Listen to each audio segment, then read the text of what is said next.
Welcome back, fight fans. We're back for another one. And two Canadian cards to talk about. As I mentioned last week, that was on Thursday and Friday. I mixed the dates up because I thought it was Friday, Saturday. It was Thursday, Friday. And the first one, that would have been Thursday, BFL 76, Battlefield MMA. That was in Vancouver, of course. And then Friday was Unified MMA 50. Big one there.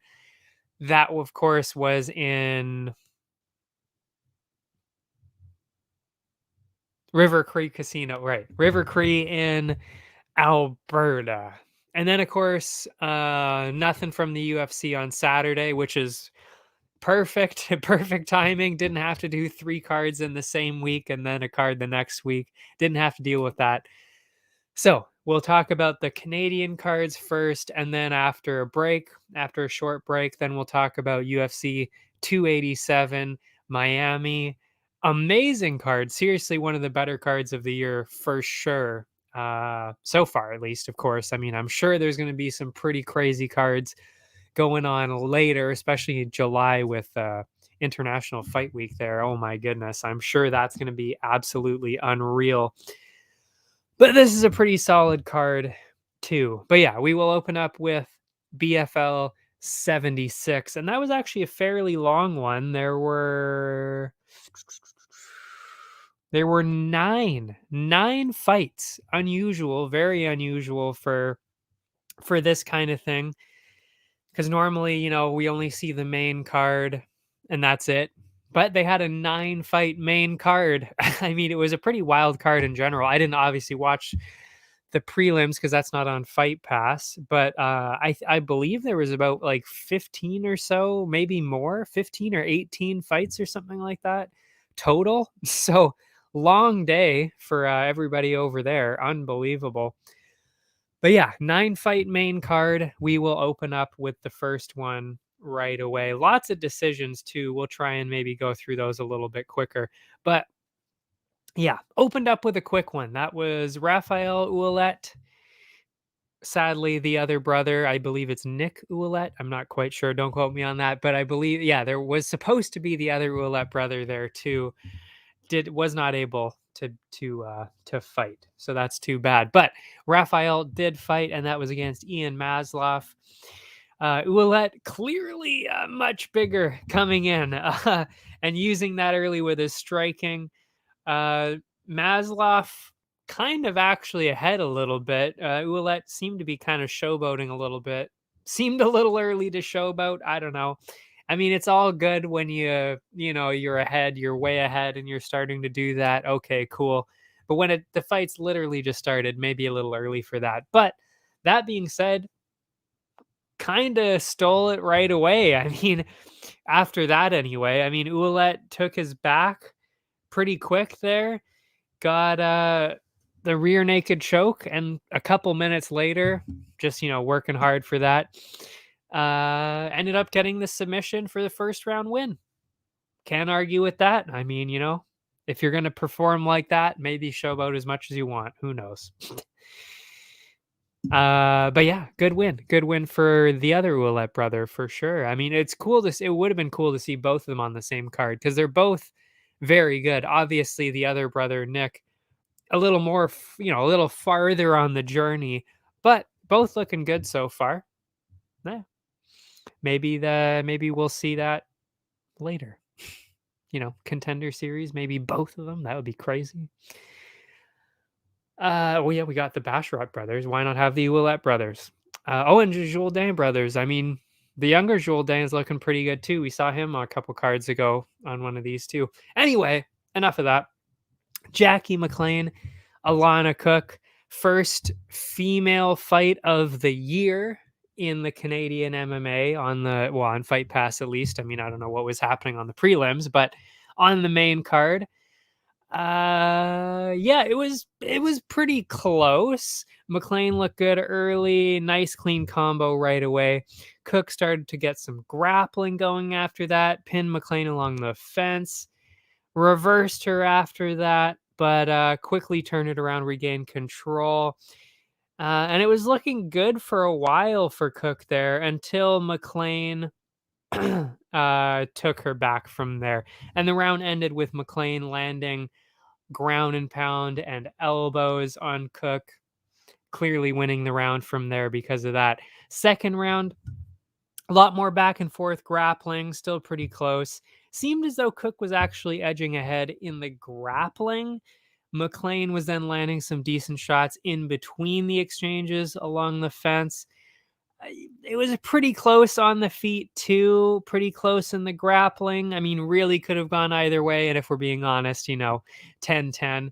But if I had to pick one, I was kind of going with McLean again on that one. Oh, actually, I think I might have actually gone with Cook on that one, but it was really close because McLean was showing some pretty nasty damage on one of her eyes. So, damage could have gone with Cook there. But I mean, really could have gone either way. Third round, Cook came out hard. Obviously knew if you're not down 2 rounds, you're at least tied because I mean the first round pretty clear the other way.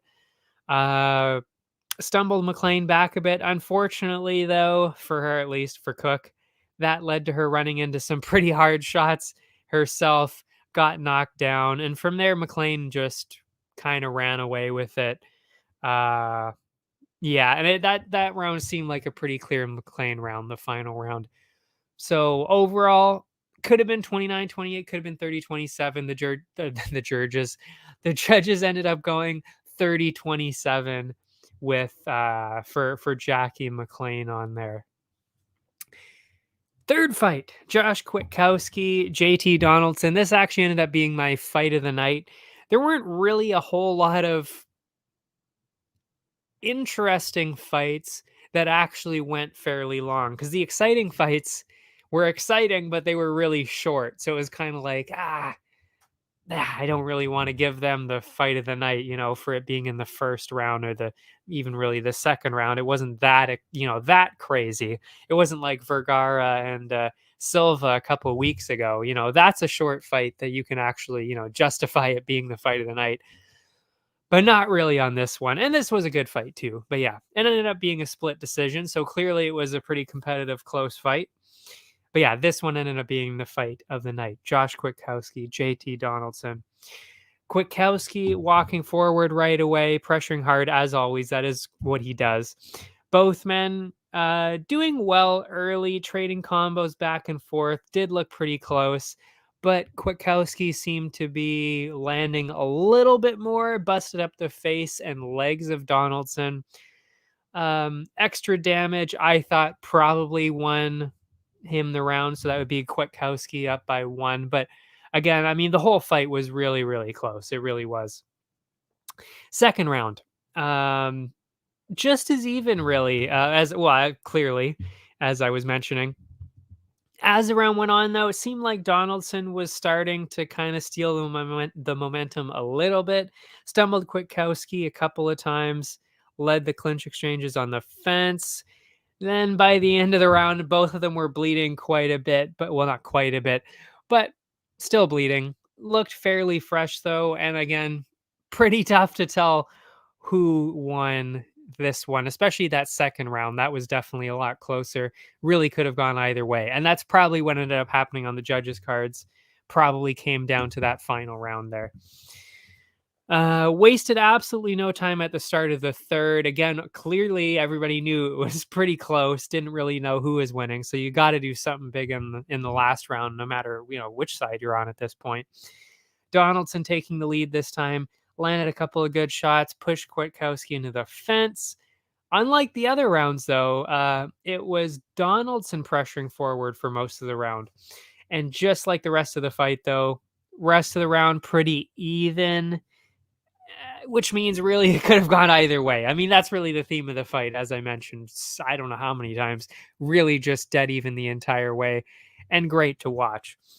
And the judges clearly just as confused, because it was one of those weird splits that should never happen. It was a 29-28, 29-28, and that was for Kwiatkowski. And then they went 30-27 in the other direction for Donaldson. And I mean, it's one thing to see a lot of 29-28s, but I mean, when you see 29-28 and a 30-27 going in the opposite direction, it's kind of like, okay, what are we doing here? That's just one of those scorecards that should just never exist. Yeah.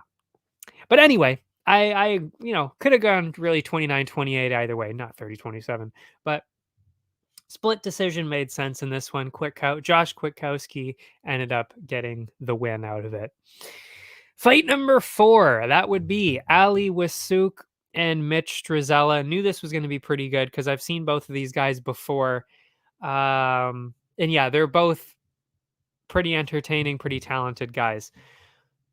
Strizella came in looking to bang early, but Wasuk is definitely the grappler, so he started to do that more so. And that is what we saw in his other fights too, and he is very good there. Strizella already had an open cut, forcing the doctor to come in. I don't know why the doctor came in, to be honest. When the ref kind of stopped it and brought the doctor in, I was like, what? Like, the cut's not that bad. It was just like, I don't know. It was a weird choice. But thankfully, the doctor left pretty quickly and let them get back to it. Next couple minutes, pretty close. Some control time, combos from both sides. But really, there was just a little bit of extra output and slightly cleaner shots from Ali Wasuk. So I went that direction. Plus, of course, the cut as the doctor was brought in kind of makes sense. Went towards Wasuk on that one. Second round, Wasuk just went straight for the grappling this time. I mean, why change it? Don't fix it if it ain't broke. Taking control immediately, controlled Strizella pretty easily, I would say. Used ridiculous jujitsu skills. I mean, it was pretty impressive. It really was.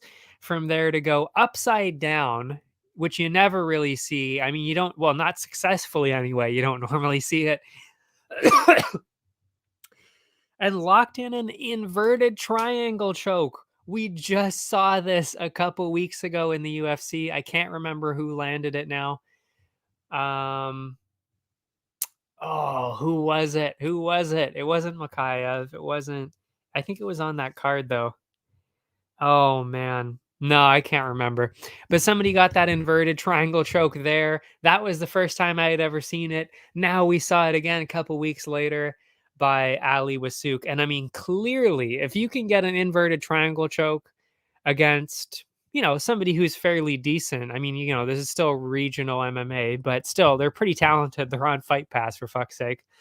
So they're at least pretty decent. So to get an inverted triangle choke like that, I mean, that's something, that's for sure.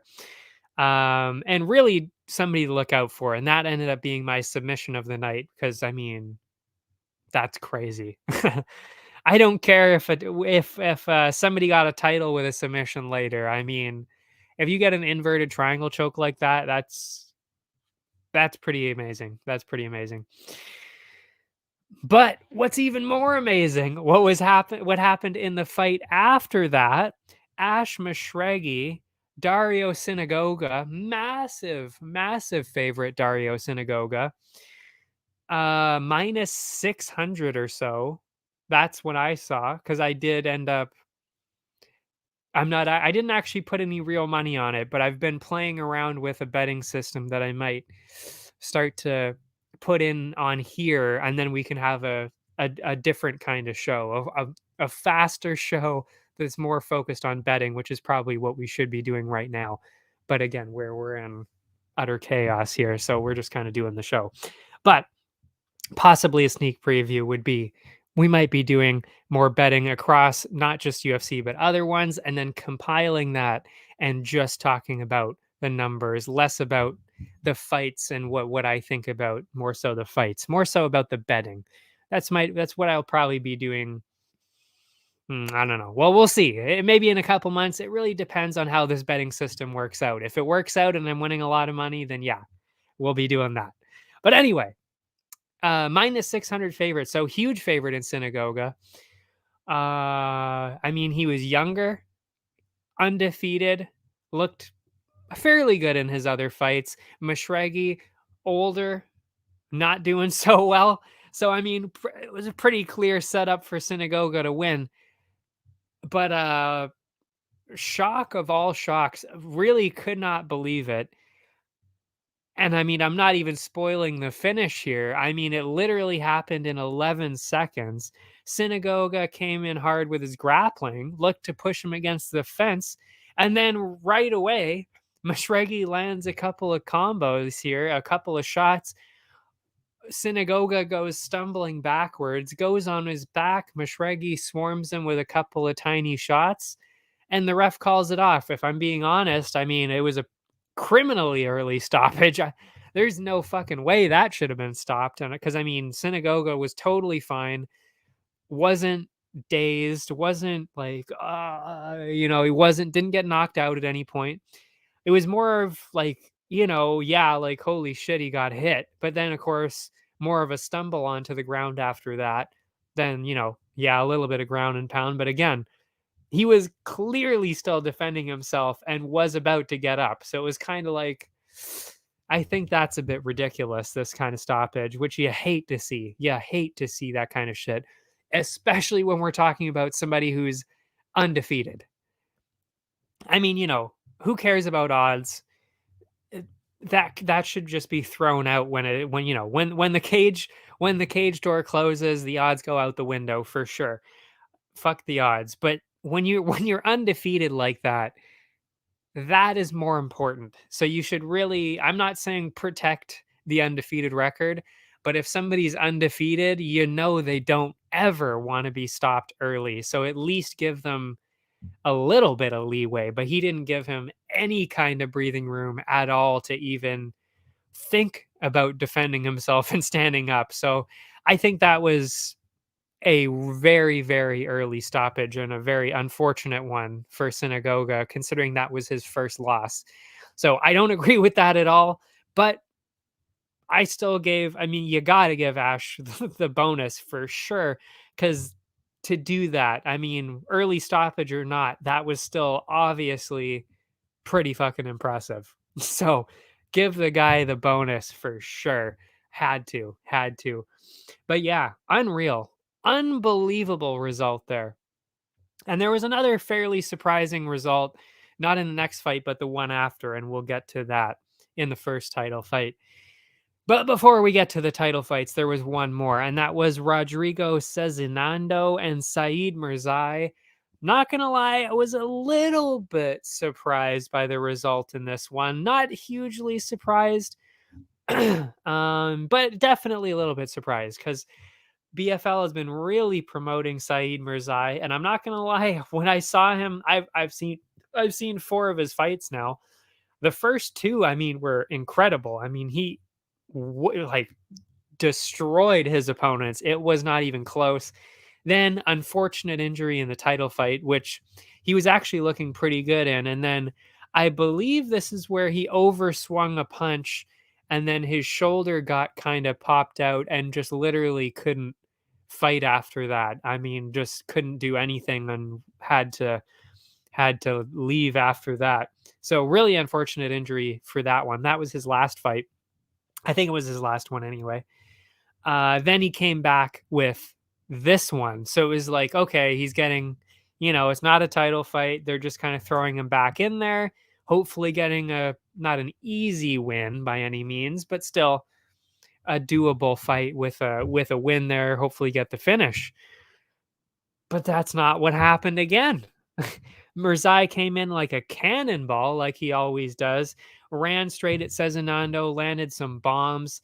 But from there, though, I mean, Cezinando recovered pretty quickly, started to push the grappling.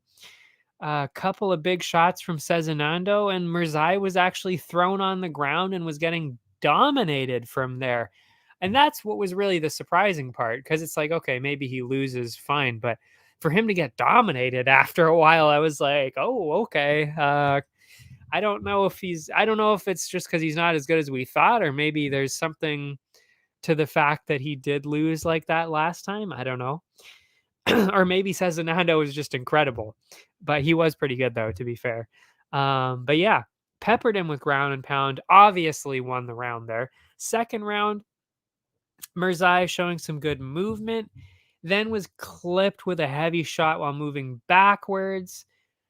Um, he was landing a couple of shots here and there, but really it was Cezinando just clearly in control, walking him down, just picking him apart at a distance. It really wasn't close at all. Landed a couple more heavy shots, including a nasty knee straight to the face of Saeed Mirzai to get the TKO. Swarmed him at the end there. Amazing, really amazing performance. Really, I mean, there's no other words for that other than like, wow, okay. Clearly, we're going to be seeing this guy again. I mean, I hope we will. You know, he might be going to another promotion or something instead, but it'd be great to see this guy again. I mean, he really was good because again, Mirzai, we were kind of looking at him to be like, oh, he's probably going to be going on the Contender Series. I mean, if he would have won that title fight in the last one, you probably would have been looking at him getting a Contender Series shot after another one, or maybe even after that one. I mean, he really did look really good going into that. So to see him get kind of just washed out in this one was fairly surprising. But again, Cezinando looked good.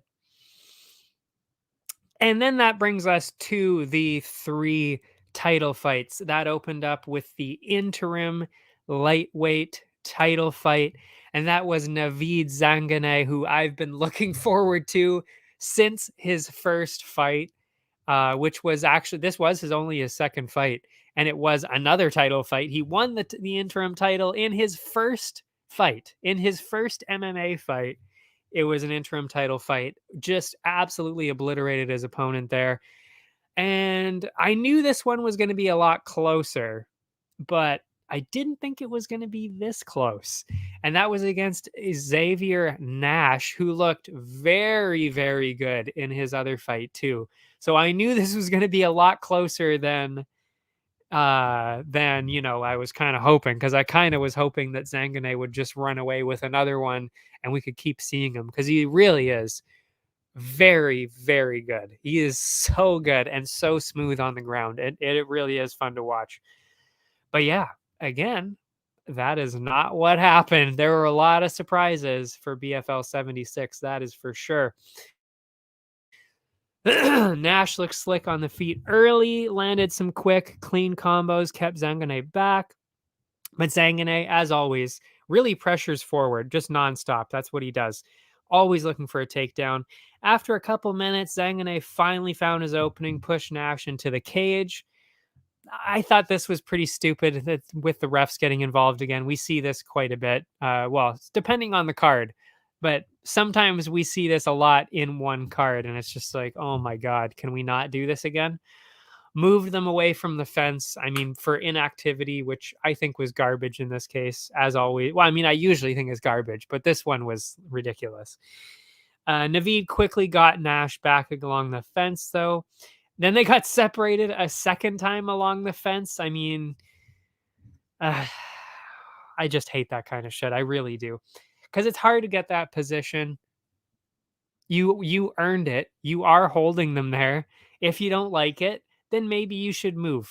Maybe you should get off the cage. Maybe you should get up. How about that?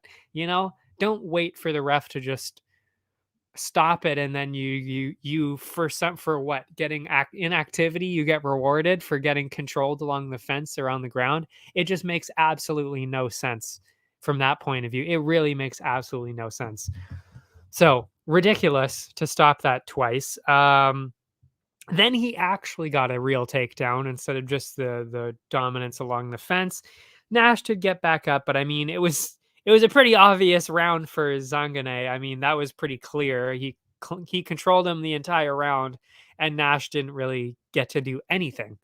Second round did start a lot slower, then moved towards Zanganeh again in the clinch, brief takedown here and there, and that really was what he did the entire fight. A lot of clinch control, a lot of takedown attempts, a lot of short takedowns, so not really holding the position all that much, just really just taking him down. Then Nash gets back up and then pushes him into the fence, controls him there. That was just a rinse and repeat for most of the fight. Xavier was doing well with leg kicks this round, but I mean, he just kept getting pushed into the fence and then taken down. And then after a lengthy break from a groin kick, Zanganeh came in. Huge slam of a takedown. This was definitely the best takedown. But Nash was able to get back up, even through a takedown attempt himself. But another pretty obvious round for Zanganeh. And I really want to make it clear how blatantly obvious these rounds were, because I cannot stress enough that, yeah, okay, Zanganeh wasn't necessarily doing a whole lot of damage, but Nash was really pretty much literally doing nothing because he was defending the whole time. He didn't have time to he didn't have time to get any offense going. So there is no way that Nash could have possibly won the first two rounds. I mean, it's just laughable to think that he would have won either one of those. Third round, looked like Zanganeh was starting to slow down a bit, but then walked in with a wild combo. Oh, this was actually the second round. My bad. I don't know what I did with the article here. I must have split it up by accident. Then walked in with a wild combo, transitioning into another couple. Oh, this was a title fight. That's right. There's 5 rounds. Duh. So yeah, this was the third round. Looked for some wild combos, transitioned into another couple takedowns, then went back to striking for a bit. But the round ended with Zanganeh grabbing his biggest takedown yet. So I mean, again, Nash really didn't get anything going, so seemed like another pretty obvious round for Zanganeh. That's 3 rounds to nothing out of 5. So already he had to have been I mean, like, again, there was basically no offense except for some leg kicks and some brief spurts of, combos and stuff like that, but barely anything seriously coming from the Nash side. So I mean, really, it had to. I don't know how you could score it against Zanganeh for those 3 rounds. You had to have given it to him. Fourth round, Nash came in. Actually, I must have missed another round in there. But again, I pretty clearly wrote down shutout for sure for Zanganeh. But yeah, so it was clearly 4-0, at least on my cards. Final round, Nash came in, new plan, shot for takedown, nailed it. From there, he took Zanganeh's back, worked hard for a rear naked choke. Looked pretty bad for Naveed, actually. Stuck deep in a choke. Did get out of it, but Nash was then thrown on his back. Rained ground and pound down for a couple minutes there. Interesting. Ref was very close to stopping it, with Zanganeh barely staying active enough to stay alive, really. But Zanganeh did make it out of the fight to the final bell. I thought it was a pretty clear 10-8 in the last round. So on my cards, and again, I don't really know how else you could score this other than maybe giving a 10-9 the last round instead of a 10-8. But I mean, I think you would have to give it either 48-46 or 49-46. I don't really know how else you could have scored that. But here we are again in the Twilight Zone. I don't know what the fuck these judges are watching. I mean, seriously, just shocking. Like, I don't know what they're looking at. Again, there was almost no output from Nash until the final round. So I don't know where they're getting these rounds from, but I wasn't from the fight that I was watching.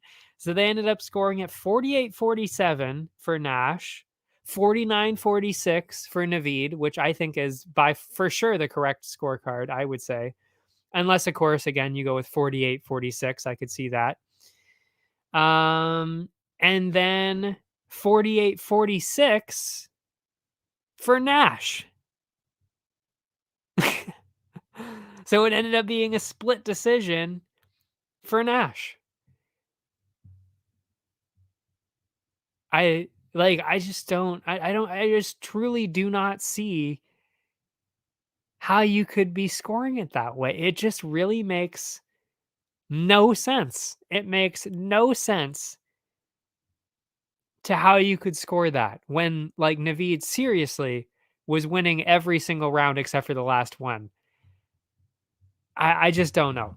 And I don't really have too much else to say about that other than it just when I heard the results being read out, I was like, "What?"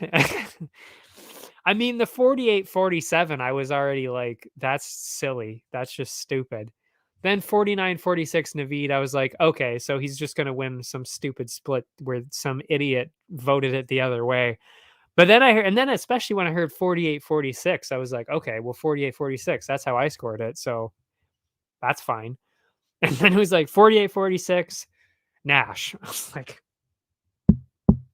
"Really? Like, come on. Come on. Ridiculous." I don't know. And I mean, I gotta say again, I thought Xavier Nash looked really good in the other fight before this, and I think he's pretty good. But I mean, when you're doing nothing, like you didn't really do a whole lot of damage, except for the last round, that was a 10-8. Let's be clear on that. But other than that, there really wasn't a whole lot of anything from that side. So it just makes absolutely no sense. And I cannot stand seeing that anymore. Just card after card, every single fucking card, we see this kind of shit, and it's just like I'm so done with it. As especially when you're betting on stuff like this, and again, I didn't actually bet money on this card. I was just kind of seeing if the betting system was working out. But yeah, when you see that, and then you ruin his perfect record. I mean, granted, it was at 1-0, but now he's 1-1, lost the belt. It's like he could have been 2-0 with his belt. That's where he should be right now. Instead, he's 1-1 with no belt. It's like the fuck. And he just got screwed out of that when he was basically guaranteed a contender series shot after this or something. He would have been guaranteed something after this. I mean, 2-0, you defended a belt at 2-0. I mean, that's incredible. Over a fairly tough opponent in Xavier Nash. And instead, here we are. Xavier Nash has the belt and Naveed's in the corner, 1-1, no belt. It's like, what the fuck? Ridiculous. Anyway, that's enough about that one. Next title fight, because there were three, co-main event, featherweight title fight, Matteo Vogel, Drew Brokenshire or Brokenshire, I don't know. Who knows? Nobody knows, and there's no way to find out. Vogel looked pretty good early. I'm not a huge favorite, but I mean, I definitely had him on this one because again, I've seen him fight before. I knew he was pretty good. Walked forward, landing some slick combos, stumbled Brokenshire, then switched to some grappling. That's really where his best area is, taking Brokenshire down and snagging his back, ground and pound, deep rear naked choke locked in. Somehow, I honestly don't even know how he made out of it. Brokenshire was safe and made it out of the first round. Vogel, second round, got a pretty early takedown, took his back pretty quickly. Drew did get back up this time, but was clearly struggling with the pace of Vogel at this point. I mean, really could not get anything going at all, and just like, okay, this is just a matter of time before Vogel gets the win here. Another takedown for the defending champ Vogel, clearly up 2-0. Less than a minute into the third, Vogel was already on top of Brokenshire. Drew defending well from this against the submissions, but Vogel still just always one step ahead of him, really not even close, dominating him with every single move, really.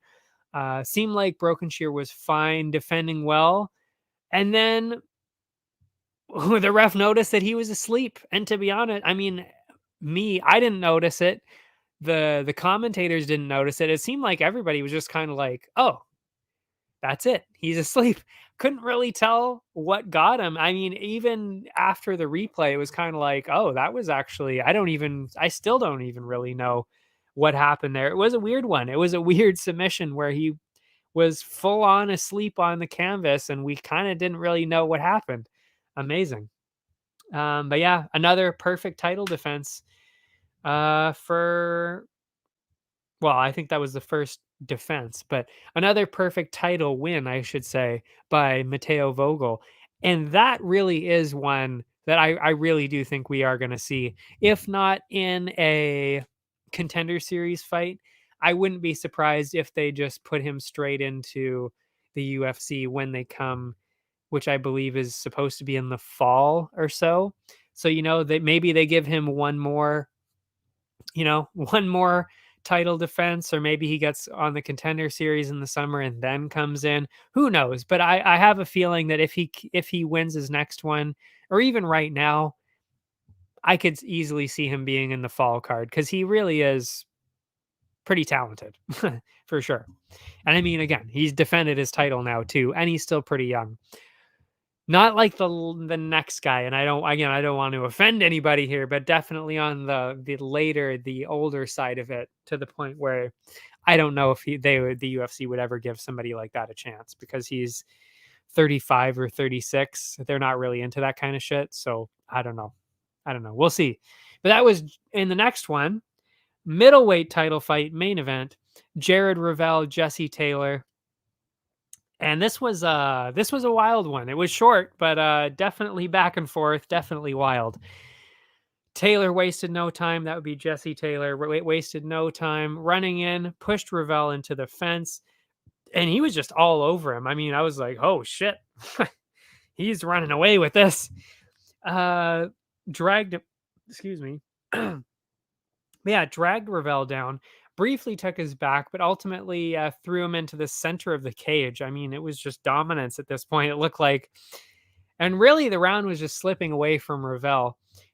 Pretty clear 10-9 for Taylor at that point. And then really out of nowhere, like truly, it was like, oh man, this is looking real bad for the champ, for Revell here. But seriously, out of absolutely nowhere, so quick that it was actually tough to see what even happened, Revell locked in the triangle choke and Taylor tapped. It was like, did he just do that? That was crazy. Like, it was so fast. Really one of the fastest submissions I've ever seen locked in. You don't normally see that. Normally it's, a gradual thing where it's like, okay, I see him locking it in, and okay, now we're probably going to be tapping soon. But this was just like, whoa. Did not see that one coming. Gets the tap, gets the belt, retains the belt, I should say, as well. And yeah, bonus. Oh, and that was Jared Revell with the comeback win. I mean, he was getting destroyed before that for the first couple minutes. Not good, but ended up getting the win anyway. And like I said, I could have given that. The submission win, the submission of the night. And I did briefly consider it. But then, like I said, I mean, when you see something like that, an inverted triangle choke, and we're still technically talking about regional MMA, when you see shit like that, it's like, whoa, that is a whole other level for sure. Like, that's crazy stuff. But yeah, bonuses, KO of the night. I mean, had to be Ash Mashreghi after you take somebody's undefeated record away in 11 seconds. And I mean, yes, of course, early stoppage, but you can't argue with the fact that he still did it, still technically got the win and everything, and really did take his O away. I mean, massive underdog. Like I said, Dario was like a minus 600 favorite. So I mean, to get that done, unbelievable. So had to be the KO of the night right there. Submission of the night, Ali Wasuk, as I said, inverted triangle choke, pretty crazy. Had to go with that. Brawl of the night, I did mention it earlier. That was Josh Kwiatkowski, JT Donaldson. It is getting very hot in here. And I don't do well with heat, so I'm starting to get a little frazzled here. And most valuable fighter was actually Mateo Vogel. That would be the champ in the featherweight title fight. That was the co-main event over Drew Brokenshear there. I had to give it to him because, like I said, I mean, he's younger. He's looked really good in the BFL. I mean, he's even had some pretty tough moments here and there in his fights. So he can clearly fight through adversity and still get the win there, and defends his title.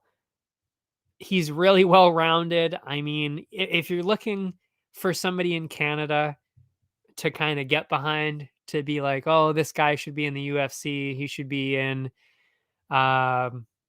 contender series, it's definitely a guy like this. He's not the only one, obviously. There are a few out there. We even saw Kyle Machado. Maybe he's getting a chance to. But yeah, somebody like this, I mean, clearly well-rounded enough to at least get the chance. Is he going to be good enough to actually compete in the UFC right now? Maybe, maybe not. But to at least get the chance, go on the contender series, do something, yeah, I could definitely see that. And that is why he's the most valuable fighter, because he's really the only guy on the card at the moment to be in that position. Ali Wasuka is getting close though, for sure, because he's also had some very impressive wins. But anyway, that was that. That was BFL 76, straight from Vancouver. And now we will go to Unified MMA. Unified MMA 50. This was on the Friday. We'll get right into that. Maybe, yeah, maybe we'll take a short break. I'll have some water. And then we'll come back and talk about Unified MMA. So we'll be back right after this. Allow me to introduce High Stick Vodka, a new way to celebrate victory. Gather around the glass with an award-winning, ultra-premium Canadian-made vodka. You probably won't listen when I say High Stick Vodka has a smooth, hard-hitting taste, or that it's developed in the birthplace of hockey. You won't listen when I say High Stick Vodka is a tribute to the game of hockey, or when I tell you it's distilled 4 times using Canada's purest mountain spring water to provide an authentic, remarkable flavor. But maybe you will listen when I say it comes in a f***ing hockey stick. Showcase your passion for hockey with our limited edition hand-blown hockey stick bottle. Whether you're celebrating victory or drinking to defeat, High Stick Vodka is better after every shot. Visit us at highstickvodka.com. It also comes in this regular bottle. Celebrate victory. Drink responsibly.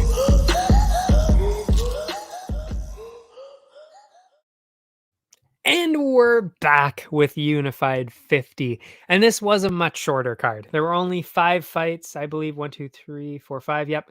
5 fights, 1 title fight, and 4 fairly quick finishes. So this will not be too long that we'll be talking about this. And then, of course, take another short break and then go to UFC 287 after that.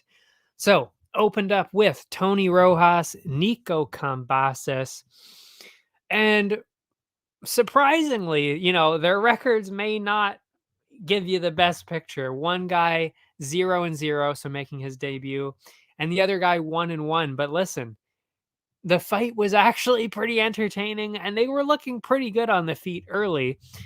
Everything was pretty even. The only real difference was that Cambasis seemed to be the one. He was pressuring forward for sure. As the round went on, Rojas started to get more confidence. Again, making his debut. You never know. How are they going to react making their pro debut? Can they get into it quick? Who knows? It takes some people a little bit, at least a round maybe to get their confidence in. It depends on the person, of course, but you see that quite often. But yeah, Rojas started to get more confidence, started to land some heavier shots, possibly actually winning that first round back. Cambasis started, Cambasis, started to pressure hard at the start of the second, but it was Rojas that actually grabbed the first takedown of the fight. They did get back up, and then it was Rojas leading the exchanges on the feet, and then out of nowhere again. I mean, these regional cards are amazing for that kind of stuff, where it's just like you don't expect anything to be happening. It's just like back and forth, back and forth. It's close, so it's always good. Not always, but usually good fights. And then out of nowhere, somebody will do something crazy, and then the fight will end, or at least the fight explodes into something just truly entertaining, truly magical. And that's what happened here. Rojas exploded with some flashy moves, dropped Cambasis on his back, a little bit of ground and pound, and got his first pro win. Amazing way to get a first pro win. How about that for Tony Rojas? Tony Rojas. Like Ted Lasso, Danny Rojas. Jake Craig, Josh Hines. That was the second fight, and this was even shorter because this is in the first round this time. Pretty clear difference in physique. It was a heavyweight fight, and yeah, it was not even a close. Because the one guy making his debut, I should point that out too. Another debuting fighter, Jake Craig, huge, huge, soft spoken guy. We found that out after the fight. Massive guy, pure muscle. I mean, looked absolutely shredded as a heavyweight, too. Pretty big. And they were both, and the other guy, let's just say he was the opposite of that. He did not look like that at all. But they were both landing some quick shots early on. And just as Craig started to figure out the body shots, he landed these body shots to the soft midsection of Josh Hines. Hines crumpled down to the canvas after a nasty one, and you could tell it was bad. He was like, "Oh," and then fell to the ground.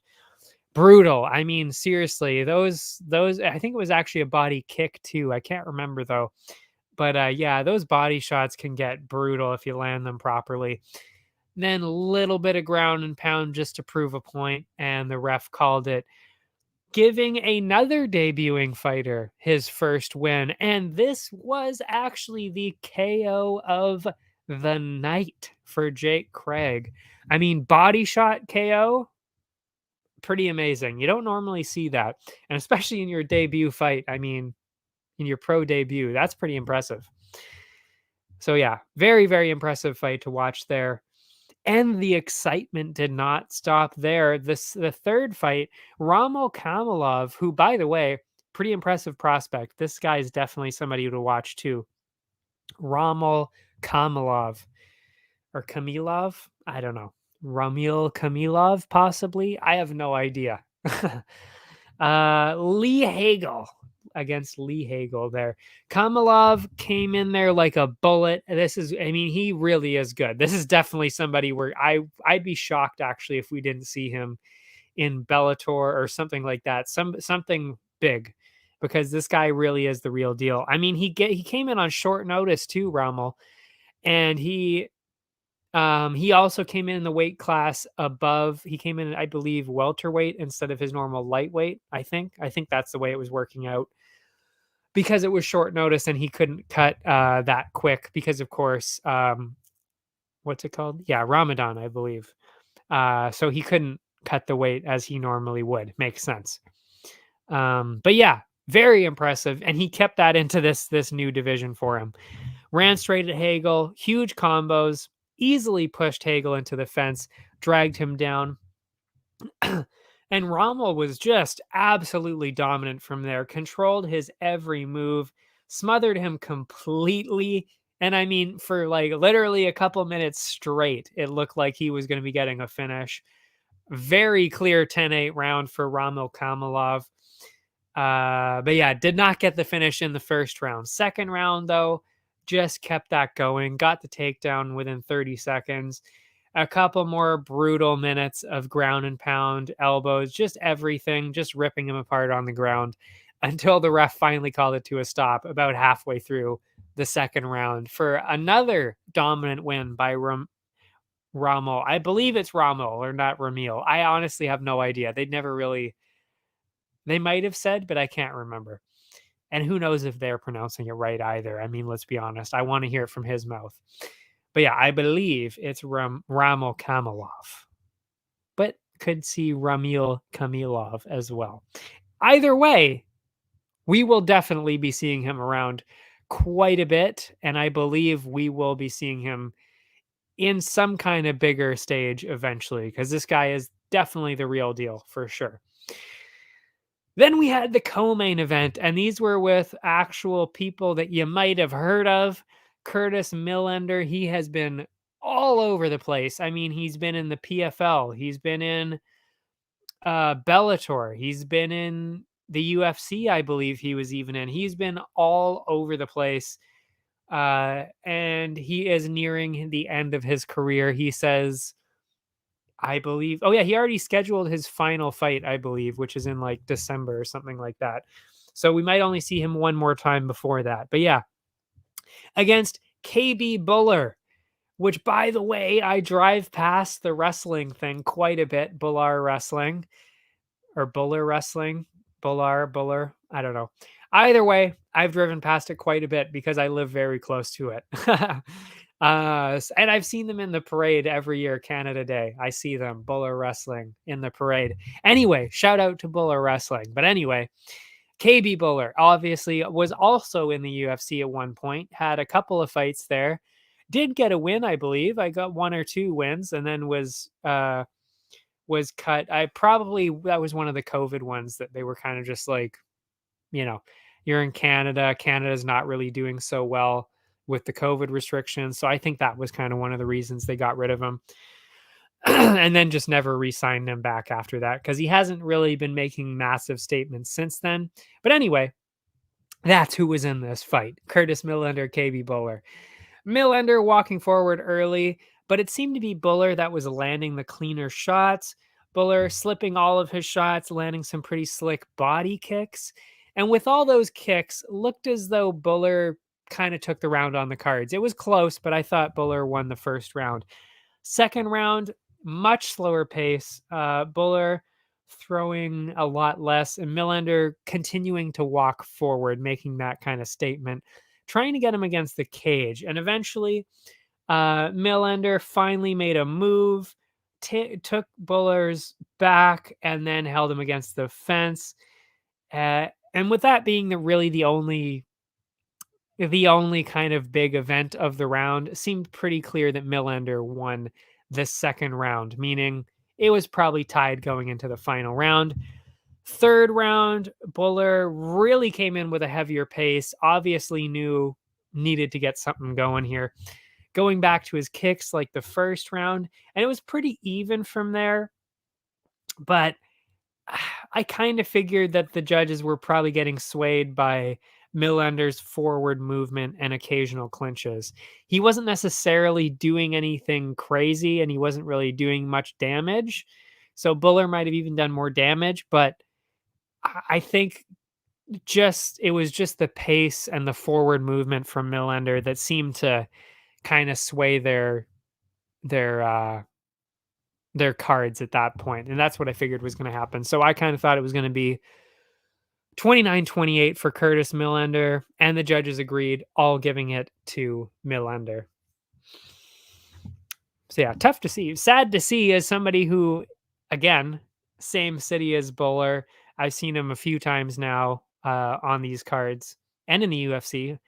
So yeah, tough to see that. But, Millender's kind of on his way out, so it's kind of a nice way to see him kind of end his career, get this win, and hopefully another win or two to end the career. You always like to see that you want to see somebody leave on a good note. You don't want to see them get absolutely smoked for the last year of their career. That's not fun.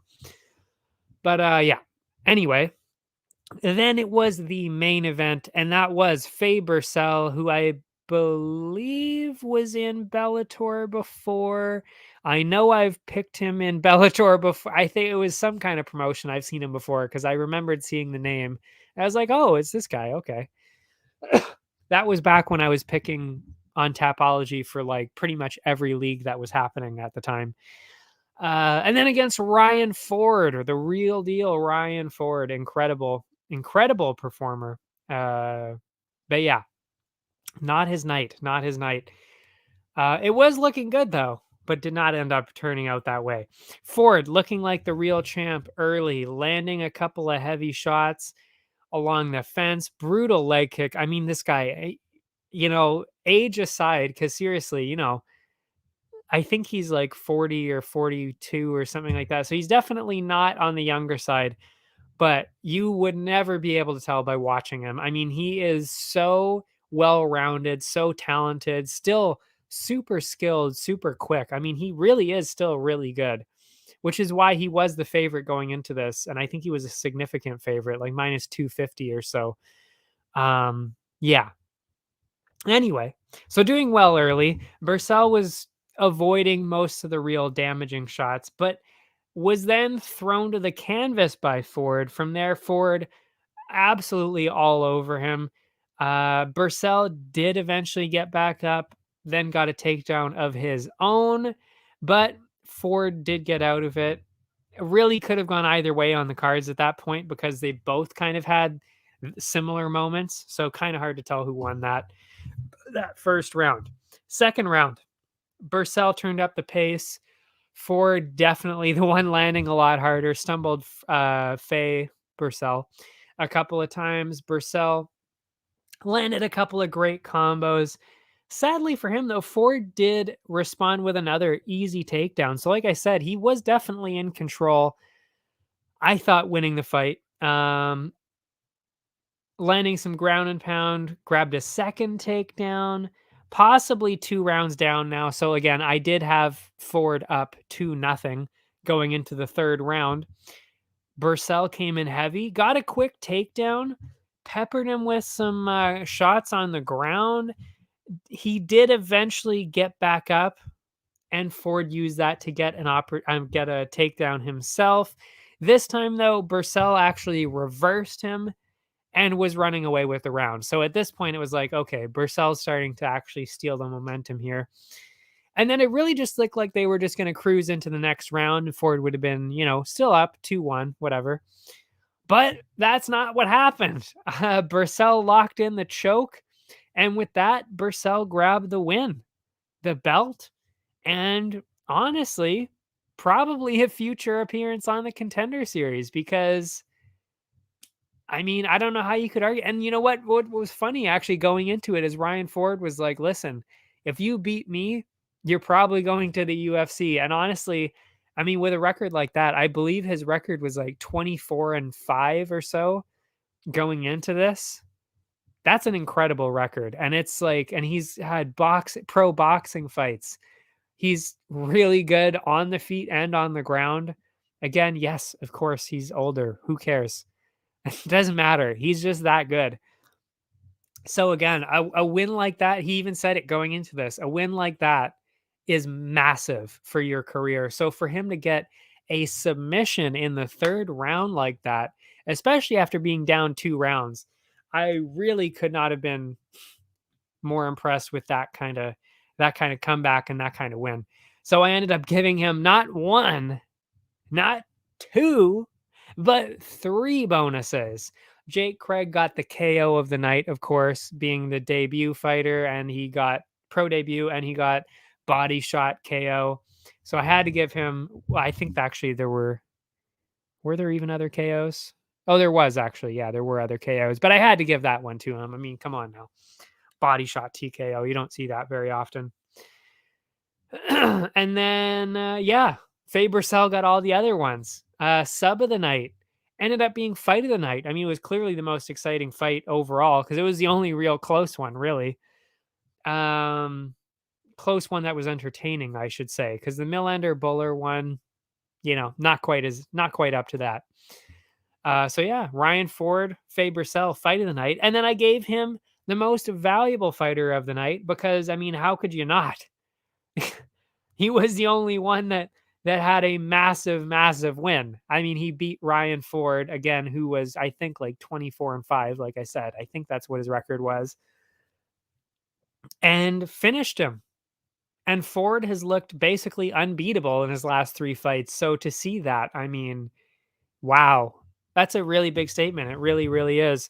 So yeah, I could really see Fay Bursell either getting that automatic shot in the UFC when they come in the fall, or possibly a Contender Series fight. Probably more likely a Contender Series fight, but we'll see. Because yeah, talented, very talented for sure to get that kind of win. Also not really the youngest one though, and that's kind of what I was getting at with the BFL card too. Because we know, I mean, we've heard this time and time again from Dana White himself. They don't like giving people over that 33, 34, 30, even 32 kind of range. They don't really give people like that, new people like that in the UFC. They just don't, that's just not really what they do. So we'll see. We'll see. But yeah, that would be another strong choice for the Canadian card that's going to be later this year. And that was it. Unified 50, landmark event. And that was the super welterweight title, by the way, which I think is a bit ridiculous to have, but whatever. Because that means it's 175. So you have a belt at 170, belt at 180. Why do you need one at 175? I have no fucking idea, but whatever. Whatever. They still got it, and it was a good fight. I don't know. I never liked those in between ones. But anyway, yeah, great event. Both of them were great. BFL 76, Unified 50, both great. Loved it. I will definitely be going to these at some point when I get my life back together. But no joke, though. Seriously. But anyway, we will take a quick break for a minute, and then we will be back for UFC 287. Incredible, incredible looking card. Really. I mean, I am very excited for this one. This is going to be great. And we will be back right after this. Allow me to introduce Pie Stick Vodka, a new way to celebrate victory. Gather around the glass with an award-winning, ultra-premium Canadian-made vodka. You probably won't listen when I say High Stick Vodka has a smooth, hard-hitting taste, or that it's developed in the birthplace of hockey.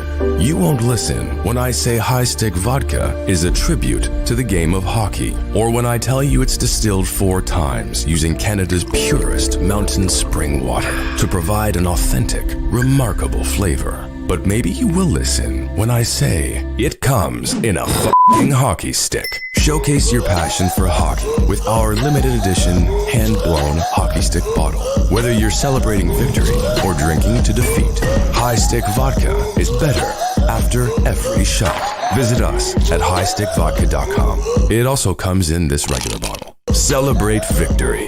Drink responsibly.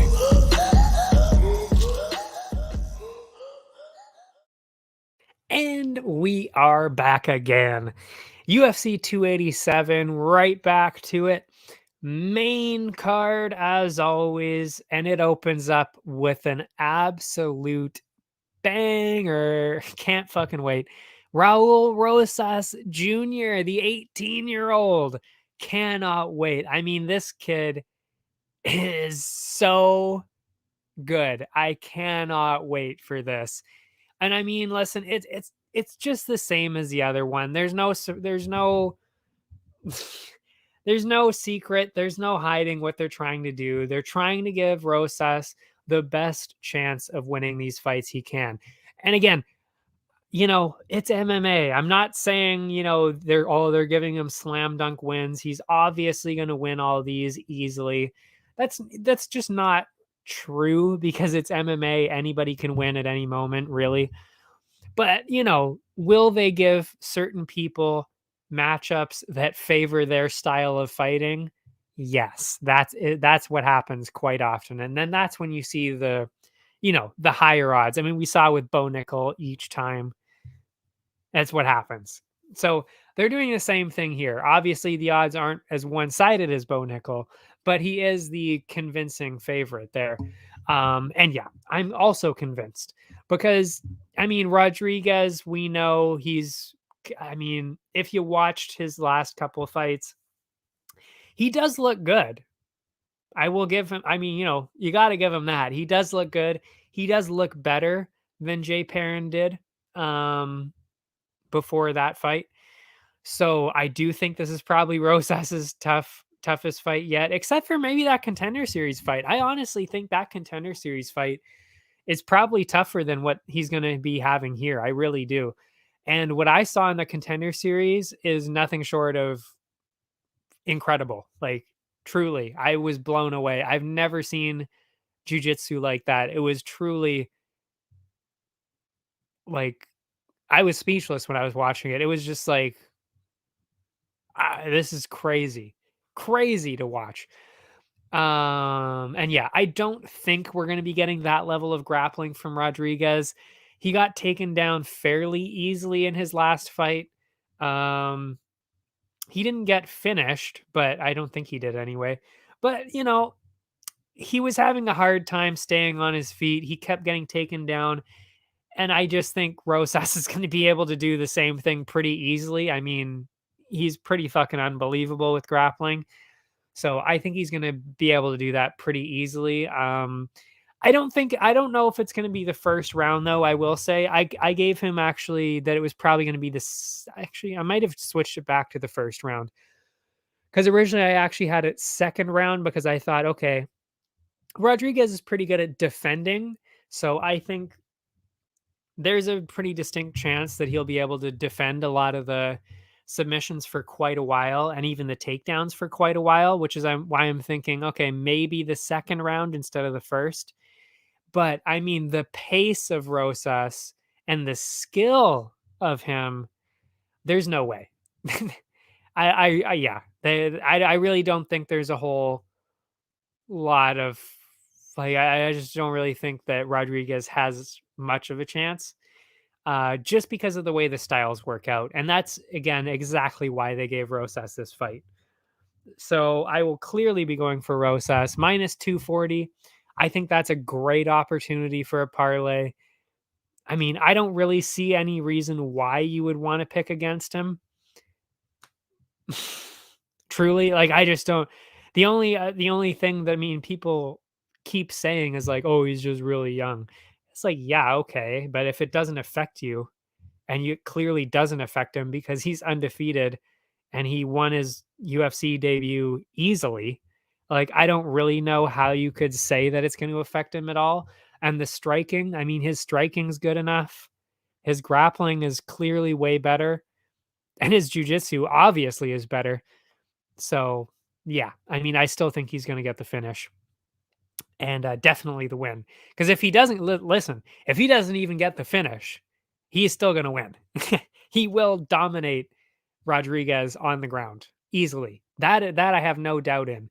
For me, it's just is he going to be how often and how easy is he going to be able to take him down? That's all. But yeah, other than that, I mean, it's just a slam dunk win for Rosas, really.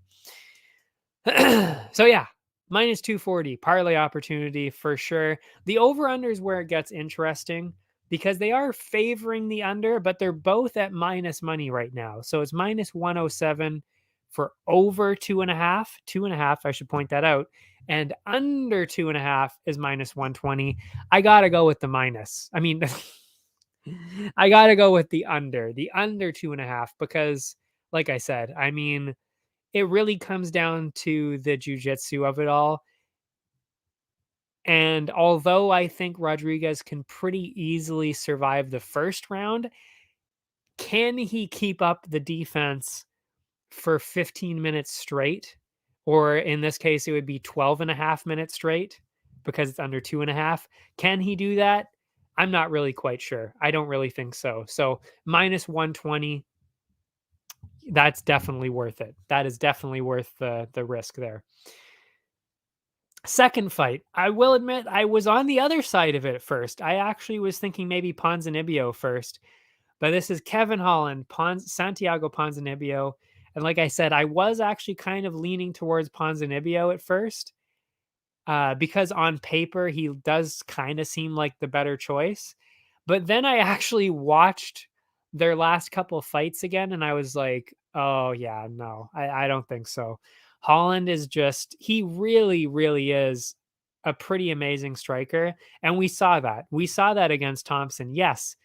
Did he start to get absolutely destroyed in the third and fourth rounds to the point where the corner called, or actually, I don't think it was a corner stoppage. It was, what kind of stoppage was that? It was in between rounds, though. I can't remember if it was a doctor stoppage or corner stoppage or just like a forfeit. I don't actually remember how, because I didn't watch the last round because I knew what already happened, obviously. But I did watch the first three, and Holland was winning. He definitely won the first round. The second round, I can't really remember off the top of my head now. I remember it being still pretty close. But yeah, first round, that was all Holland. I mean, he was seriously putting it on Wonder Boy there. dropped him, almost finished him. I mean, I think actually Wonder Boy even said that it was like a flash KO where he actually didn't really know.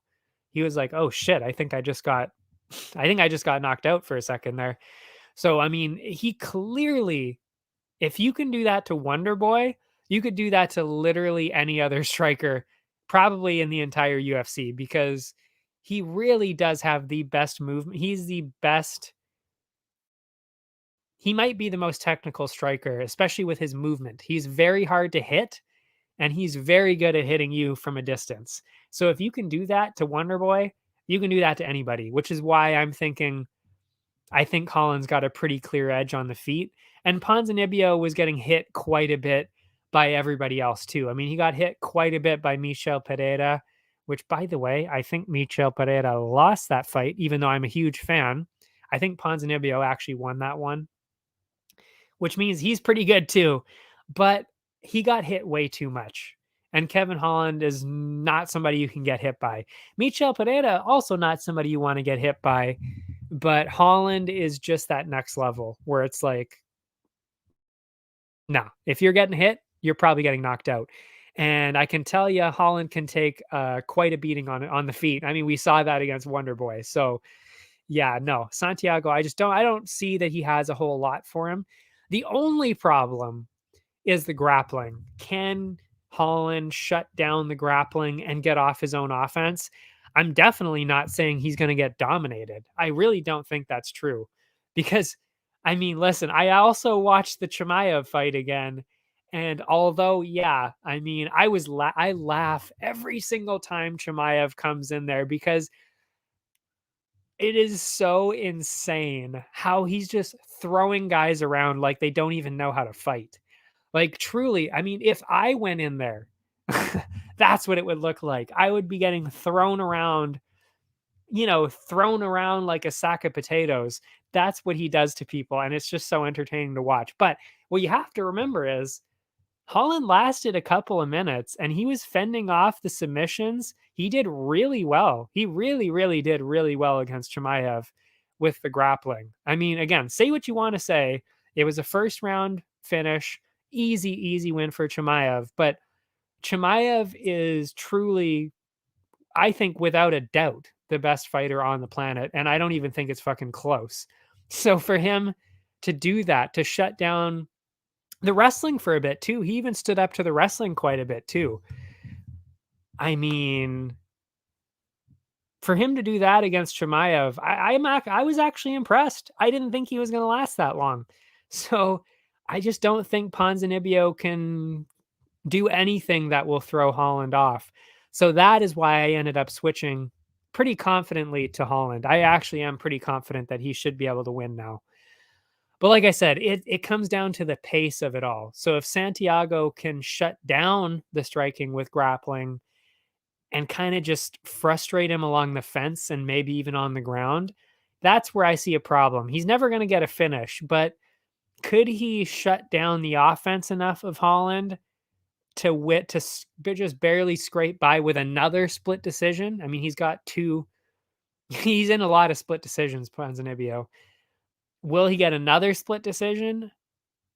By doing that exact same strategy? It is plausible, I will say. But ultimately, I actually went with a Holland finish because he just hit so hard, and Ponzinibbio has a bad habit of getting hit clean like that. So for me, I really do think Holland is going to get another. When is the last time he got a finish? I can't remember actually. It was fairly recent though. But yeah, I do think he's actually going to get a finish this time. So I'm going Holland. I'm going finish. And yeah, let's go towards the odds. Minus 260 for Holland. I would say that's. I mean, I wouldn't be putting it in all the parlays like I would be for Rosas probably. But actually, even then, I'm not sure. I'm not sure if I'd be putting it in all the parlays. Excuse me. This again. It always happens when I start talking for too long. Yeah. So minus 260. I will be putting it in some of the parlays for sure. Ponzinibbio plus 200. I do think that's probably what it should be at if we're being real. Originally, though, like I said, when it was announced, I kind of thought it was going to be a lot closer. I thought it was going to be like minus 150 for Holland. But yeah, now I get it, because after I watched the tape, I was like, oh, okay. Also, you got to remember Holland definitely a lot younger than Ponzinibbio too, so there's that part of it as well. Yeah, over under 2.5 rounds plus 105 for over, so they're definitely not seeing a decision, or they're leaning towards a finish at least. Maybe not definitely not seeing a finish. Minus 134 for under 2.5. I gotta say, in terms of the odds, I might actually be leaning towards the over, because Ponzinibbio doesn't really get finished all that often. He has been knocked out, but he did not get, I mean, he survived the entire time against Michel Pereira and Neil, and they're both really powerful, technical. Well, I don't actually know. They're not both technical.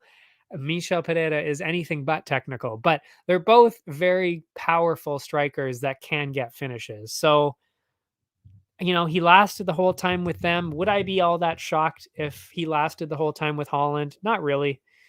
So yeah, I might actually be leaning towards the over, only because it's plus money. Because there's not really a lot of meat on the bone for minus 134 for under 2.5. But you could really go either way. But I will say I would definitely be leaning towards Holland, though. That's the only thing I know for sure. After that, another very, very exciting one. Like, this is where it starts to get really exciting for the night for sure. Rob Font, Adrian Yanez. This one is a little tricky. I think the odds are kind of, I think the recent results, I should say too, are kind of tricking people in terms of the odds, because I really don't think that it should be. I mean, I see where they're coming from, but I don't agree. I don't agree. They have, well, actually, I won't even say yet what the odds are at, but Font on the one side, I mean, he's clearly fought the much, much tougher people, and he's looked really good against them. He hasn't looked like completely out of place against anybody.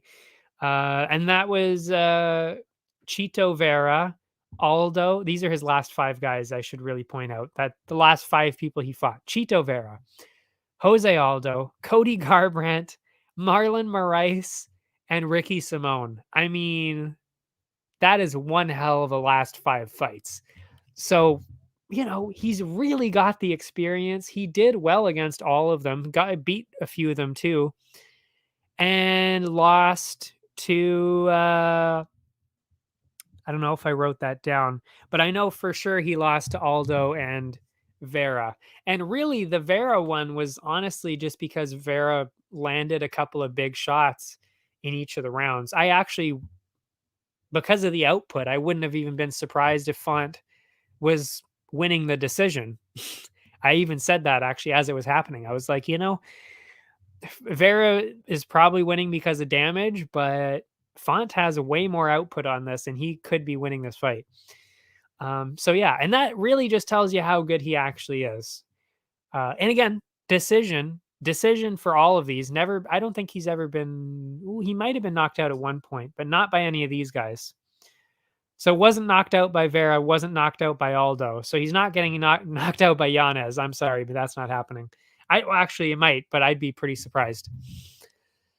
And on the other side, Yanez never really fought anybody that great. I mean, yeah, I don't know. That's kind of the only way to say it. He hasn't fought anybody anywhere close to that caliber. The best person that he's fought was Davey Grant, and that was a split decision. He won, but it was a split, and honestly, I kind of thought he might have lost that one. So yeah, it really was really, really close. And that's Davey Grant.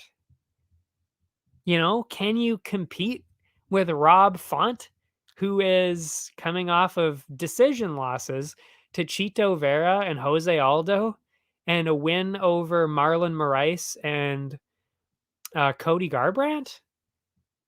I don't know. I don't know. I mean, that's pretty tough. I really don't think he can. I really don't, because this is a pure of a striker matchup as you're going to see. I really don't think we're going to be seeing any grappling whatsoever, because we've seen that from Yanez. He only strikes. Did that with Grant. Did that with everybody. And Font is the exact same way. He only strikes too. So this is really a battle of the striker. Who's the best striker? And to me, that's got to be Font. And I don't really even think it's that close. I mean, I think Yanez is good, but do I think that he's on that same level as Font? I don't think so. I really don't think so. I don't think there's going to be a finish. So I don't think Yanez is going to get finished by any means, because Grant didn't finish him either, and he's pretty powerful. But I think it's going to be a fairly convincing decision win for Rob Font. That's what I think is going to happen. So yeah, I'm going with the underdog. What a surprise on this one. Yeah, the odds plus 150. Plus 150 for Rob Font after everything I just said, you know? The fact that he's fought that just absolutely insane stretch of fighters and lost in decisions to Jose Aldo and Chito Vera, I mean, you know, it's impressive. It's impressive. Plus 150. And who has Yanez beat? Not really anybody. So I don't know. I'm actually pretty excited. I'm not like hugely confident, but I will say this is one of the most confident underdogs I've had in a while. Oh, Marab was definitely the most confident I was, actually. But this one, I'm still actually fairly confident for this underdog. Plus 150, Rob Font. The over under, interestingly enough, is actually very close. Minus 125 for over 2.5, minus 105 for under 2.5. I'm a little surprised by that. I'm heavily favoring the over on this one. They're almost always in decisions, especially Font. He's almost exclusively in decisions unless he's getting a knockout, but I don't think he's going to get a knockout here. I'd be a little surprised. So I think the obvious way to go with this is the over 2.5. And I mean, at minus 125, that's a pretty solid price. Then we got the co-main event. And I'm sad to say, because I like Masvidal, but yeah, this is a pretty one-sided one, I gotta say. I don't really see. I mean, yeah, no, I just don't really see a way for Masvidal to win unless he gets a knockout, which is plausible, but I don't know. I mean, I listen, I would be fucking stoked. I mean, the scenes in Miami after him winning, or especially with a knockout, would be unmatched. I mean, if you thought Australia was getting crazy with Volk, this would be something just absolutely fucking unbelievable if he pulled it off. If he pulled off the knockout, oh my god. Oh my god, they would go ape shit. They might riot and start burning down shit outside. I mean, it would be crazy. Absolute pandemonium if Masvidal gets a KO win here. But honestly, I just really don't see it happening. I mean, Burns, he's good on the feet. Like, don't get me wrong, he's not terrible on the feet. That's just not where he's known. I mean, like, but we saw him against Chimaev. I mean, Chimaev is also pretty incredible on the feet. He hits insanely hard. So, I mean, Burns survived that whole thing. And I mean, other than that, I mean, Burns, incredible grappler. Well, they did point out on the MMA Hour that he's not necessarily a wrestler. So he might have a hard time getting him to the ground. But if they get to the ground, yeah, Burns, he could easily get a finish, or at the very least control him pretty easily. Personally, I think this is a pretty clear decision win for Burns, because I don't really think he's going to get a finish. I don't think Masvidal is going to get a finish. I'd be shocked if Masvidal got a decision win.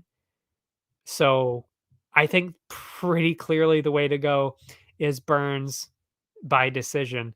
And I'm actually looking at it now, and I'm shocked to see that that's not what the favored betting line is. The over 2.5 is actually at plus money right now, plus 110. I'm genuinely surprised by that. I really thought people would be favoring a decision here. I think that's the pretty clear way to go with it. I don't know. But yeah, minus 450 for Burns. That's a pretty clear parlay opportunity right there. And then yeah, plus money, plus 110 on over 2.5. I think that's a no-brainer. I mean, seriously, neither one of them really gets finished. And they're both fairly, they're both elite. So I don't really see a finish coming. I'd be a little surprised if there was a finish on either side. So yeah, I'm going with the over. And I mean, plus money, hell yeah. Double down on it now. Maybe not double down, but you know what I mean. Definitely going that way this time. And minus 40 for under 2.5. I don't know why you would even pick that betting line. I really don't. Like, it just doesn't look good. Minus 140. I don't think so. Main event. Main event time. Alex Pereira, Israel Adesanya. I mean, who the fuck knows? Like, seriously, who knows at this point what's going to happen? I have no fucking idea. The only thing I kind of figured, and actually Izzy kind of let it slip that he's going to be probably doing this, but I kind of figured this is how it was going to go. Izzy's going to be shooting a lot of takedowns and really actually emphasizing the grappling. I figured he would start doing that this time because he's got to switch things up. Either way, I mean, even if it does stay on the feet and we see a carbon copy of the last fight, I'm still picking Izzy. I mean, he's clearly, very clearly better all around. It's just he makes one tiny mistake every single time. He makes one tiny mistake, and that's it. And then he loses. And it's just like, oh my God. Oh my God. I mean, seriously, he really should be up 2-1 in this, or at least maybe even 3-0 in the series, if we're being real. And then, yeah, unbelievable. Unbelievable. So I'm going with him again. I gotta do it. I gotta do it. Minus 137 for Izzy right now. I have to. I have to pick him because he was winning the fight. He almost got a knockout in the first round of the fight last time. He's gotta win. I mean, if he doesn't win, I I don't even know how you mentally recover from that as somebody that's that kind of like, because I'm the same way. I don't like losing at all. I cannot. I mean, he's not really uptight about that kind of shit, but you can kind of tell that losing to Pereira is where he starts to get pissed because it's like, he's fine with losing. He didn't take the Yan one too hard, and it made sense because it was a definitive loss. But this, it's like over and over. He should be winning these fights against Pereira, and he just can't win. He cannot seem to put it together. And this is his last chance because if he doesn't win it this time, I don't think it's ever happening again. Or maybe it is, but I doubt it. So yeah, I don't know. I gotta think that he's gonna pull something out and win this time. I don't know, it's probably not a knockout. It's definitely not a submission. I'd be shocked with that. But I gotta think that he's got to win a decision. I have to. I have to. I have to go with it because I just can't imagine Pereira getting another knockout, and I can't really imagine him winning the rounds really either. I mean, he is big, so he could very well turn out his own grappling and win a decision, but I just can't see it. I just think it's either going to be another knockout for Pereira or Izzy's going to win a decision. So I'm going with the decision. I gotta go with Izzy. I have to. I can't pick against him on this one. I have to believe that he's going to get it done this time. So that's the way I'm going with it. But if you go the other way, I 100% understand. I mean, he's the defending champion technically, so he won the last one. I don't know what else to say. I don't know. But yeah, over under, interestingly, is under. They're favoring the under, minus 128, under 4.5 rounds. I gotta say, I really do think we're going to be seeing a decision no matter what happens here. Not really no matter what, because again, we just saw Adesanya get knocked out. Well, knocked out. I mean, it was an early stoppage, so whatever. But anyway, plus 100 for over 4.5. I think that's the safe way of betting it. I mean, even just consider they went to a decision in kickboxing in one of them. They almost made it to a decision last time. They were what, like a minute and a half away, maybe 2 minutes or so from getting a decision. So that was the over 4.5 as well. That cashed in last time. So yeah, I'm going with the over 4.5 again. And it's at plus 100. I mean, plus money for that, something that literally just happened. I think I could easily see this going the whole way. So yeah, but I mean, that one truly, that's just all up in the air. I mean, literally anything could happen in that fight. I have no idea what to expect other than I definitely expect a lot more grappling from Adesanya on this one. And we've got 2 prelims to talk about. Excuse me. 2 prelims to talk about. The first one, we've got a nice ladies fight. I'm excited about that one. The Karate Hate, Michelle Waterson Gomez. Where are we here? Waterson. There we are. Against Luana Pinheiro. And you know what? I will say this is actually a pretty close one. You know, Karate Hottie, Waterson. You know, it's tough because I am a fan. Of course, I'm a fan. She's super nice, obviously attractive as well, but also just like genuinely a really nice and actually very entertaining, funny person too. So I mean, I'm a huge fan, but you know, she's been going through the rough patch with the fights lately, not really getting, it just hasn't really even looked. I don't want to say she hasn't even looked competitive, but it's tough to watch the last few fights because it just, it's like, she's really good, really technical. It's just, she cannot get the striking going. She either gets taken down, smothered the whole fight, or the other opponent starts to land these bombs. She gets thrown into the fence, whatever, it just hasn't looked good. And I gotta say, this definitely is her opportunity to win a fight, because if she doesn't win this fight, I'm sad to say that I don't know if we'll ever see her again, or if we do, it's going to be the last one if she loses this. So, this is kind of like you got to win. This is a must win, but it's just a tough matchup. It really is, because she's basically facing Lemos again. That's kind of the vibe that you get from Pinheiro. I think obviously Lemos is a lot better. She's clearly more powerful and better at the grappling. But Pinheiro, I mean, she's great with submissions. She's pretty good with the grappling part of it too. I don't know how often she's going to be able to take Waterson down to actually go for the submissions, but I do think that the clinch, and she's also bigger. That's why I compared her to Lemos too, because she's just bigger. She's big, powerful with the grappling, will be able to hold Waterson down if she can get her down.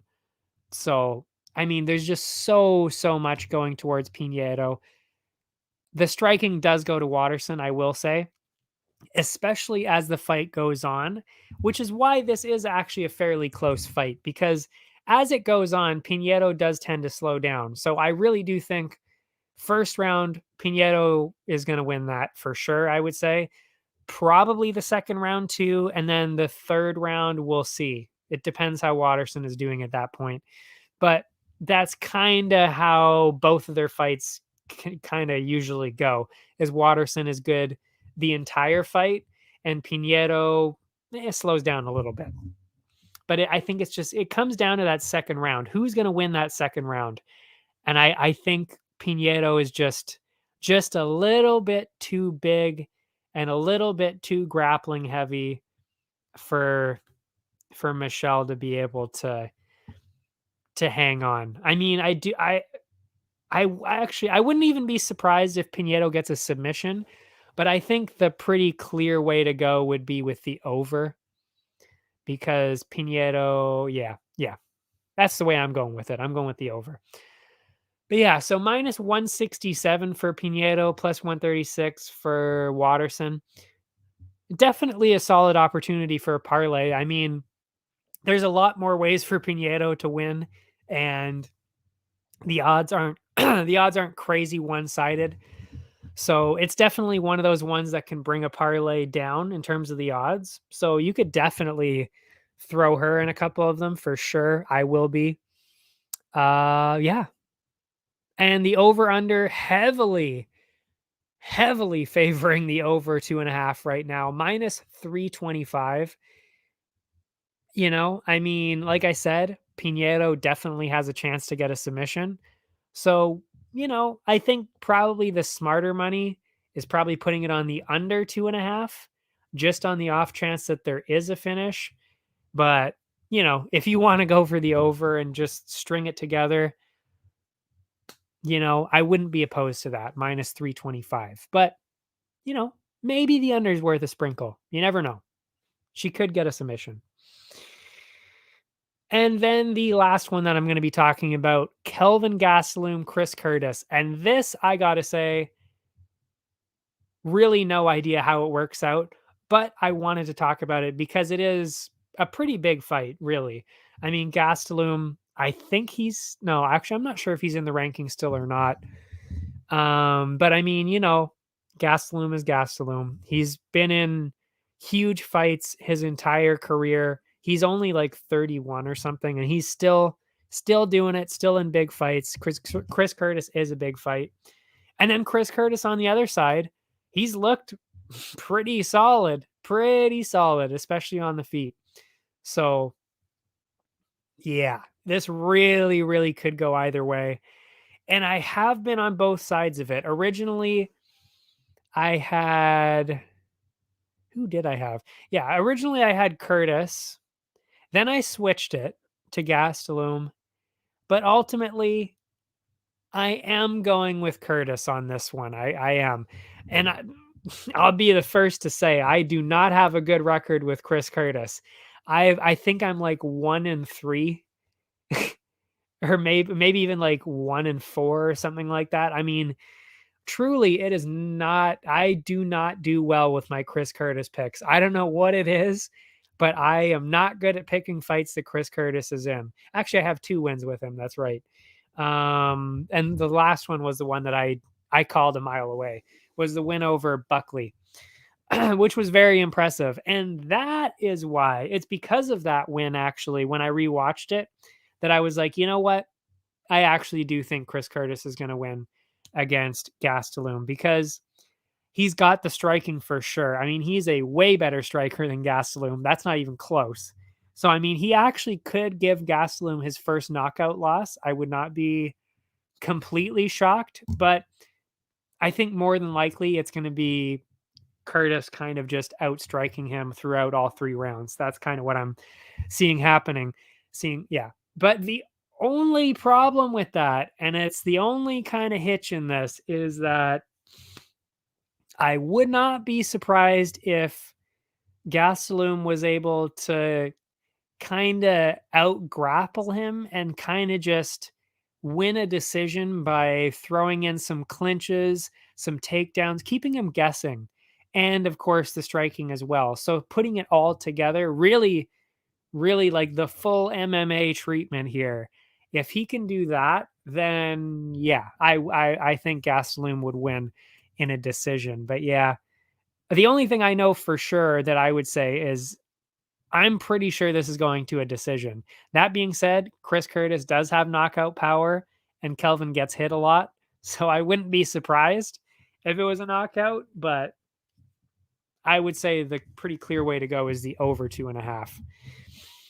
And if you want to even just stay on that over under, I wouldn't blame you, because this is really, I would say, the toughest one to pick other than the main event, because who the fuck knows what's going to happen there.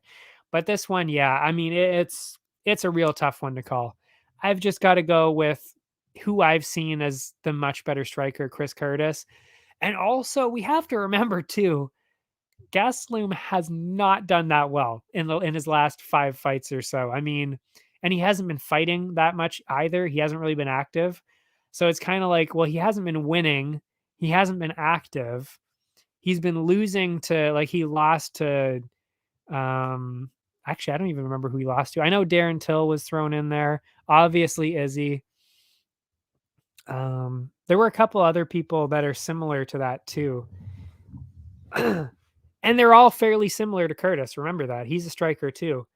So, lost to Darren Till, striker, lost to Izzy, striker, lost to somebody else that was a similar striker as well. So it just seems kind of like a bad trend, a bad style matchup for Gastelum.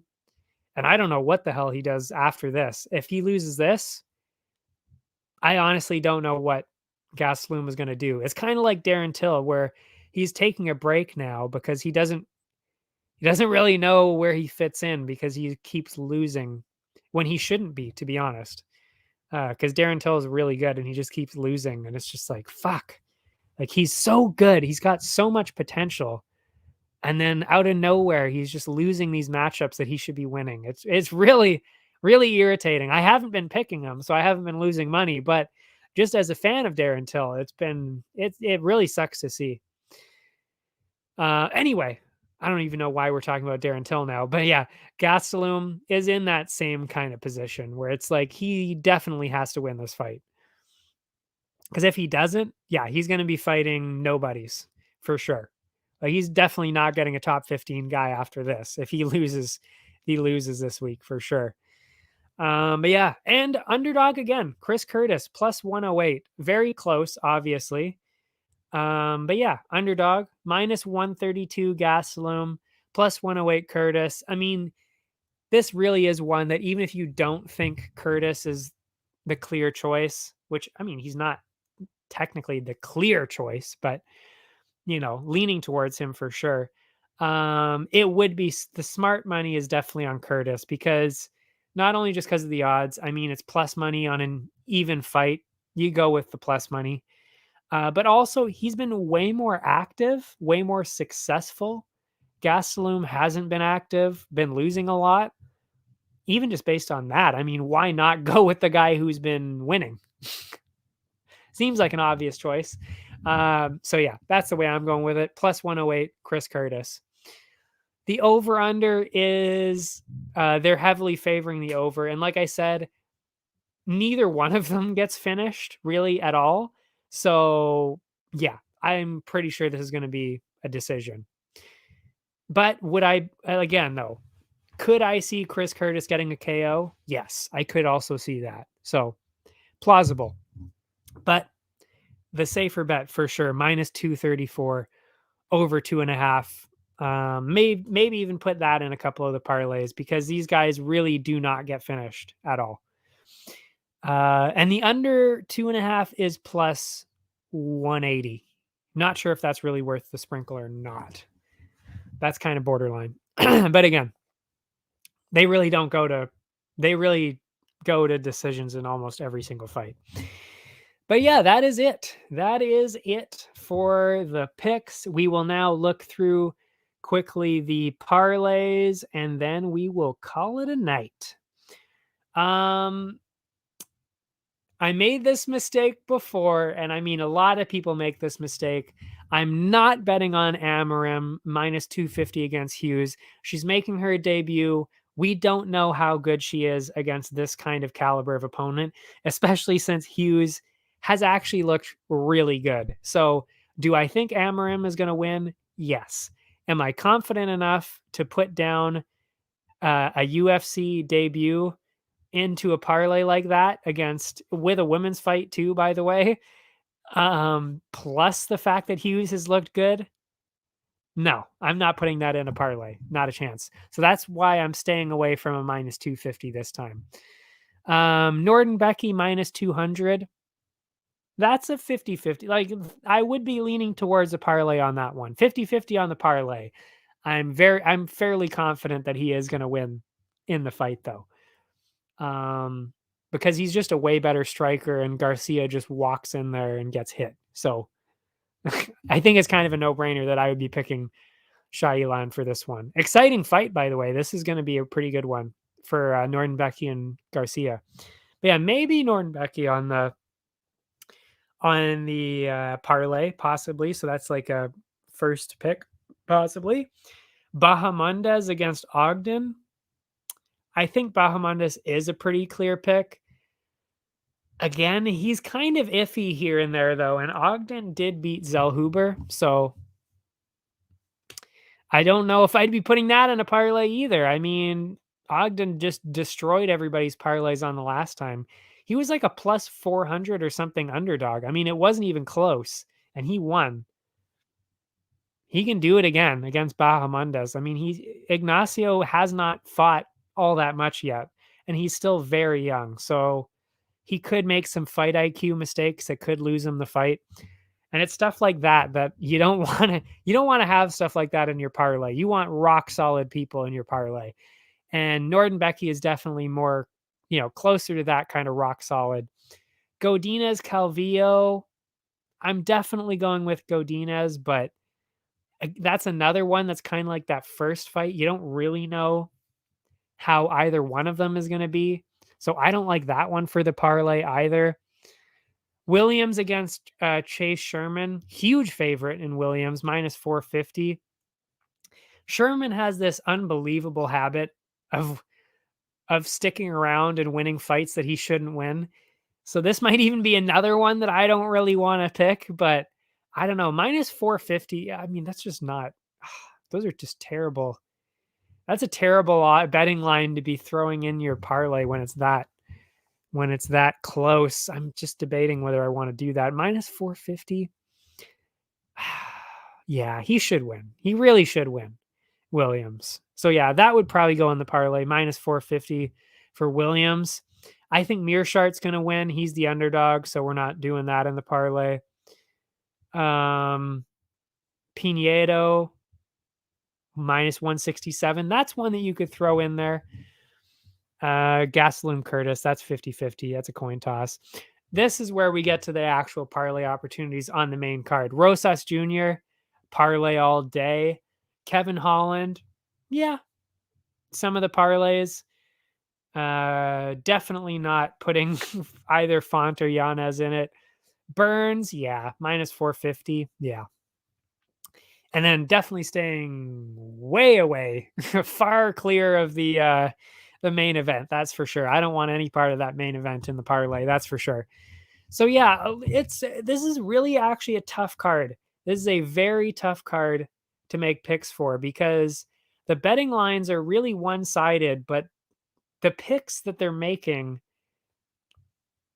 are a bit iffy. I'm not going to lie.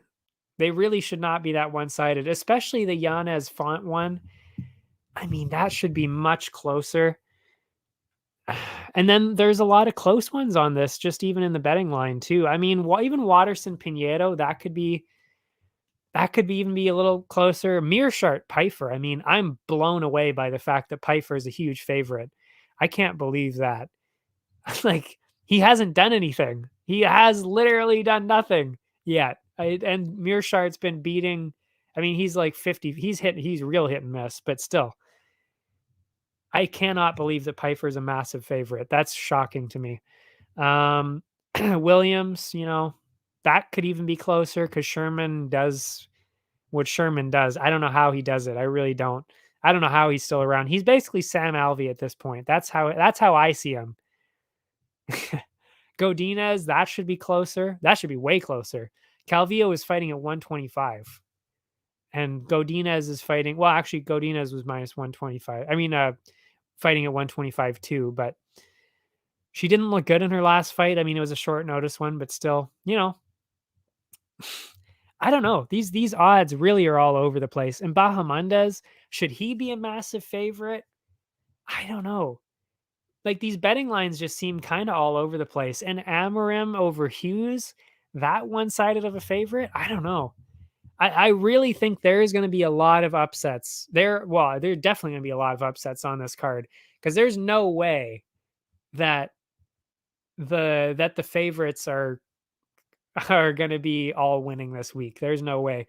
There are so many underdogs on this card that look really good.